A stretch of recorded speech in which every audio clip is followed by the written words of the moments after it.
Wisdom of Solomon, chapter 2. For they said within themselves, with unsound reasoning, our life is short and sorrowful. There is no healing when a man comes to his end, and no one was ever known who was released from Hades. Because we were born by mere chance, and hereafter we will be as though we had never been.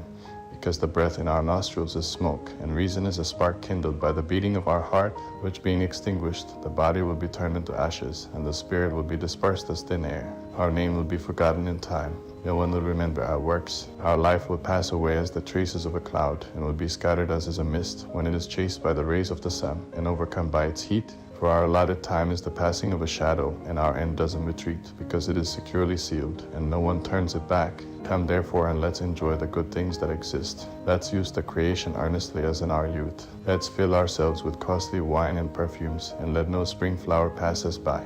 Let's crown ourselves with rosebuds before they wither. Let none of us go without his share in our proud revelry. Let's leave tokens of mirth everywhere, because this is our portion, and this is our lot. Let's oppress the righteous poor. Let's not spare the widow, nor regard the gray hair of the old man. And let our strength be a law of righteousness, for that which is weak is proven useless. And let's lie in wait for the righteous man, because he annoys us, is contrary to our works, reproaches us with sins against the law, and charges us with sins against our training. He professes to have knowledge of God, and calls himself a child of the Lord. He became to us a reproof of our thoughts. He is grievous to us even to look at, because his life is unlike other men's, and his paths are strange. We were regarded by him as something worthless, and he abstains from our ways as from uncleanness. He calls the latter end of the righteous happy. He boasts that God is his Father. Let's see if his words are true. Let's test what will happen at the end of his life.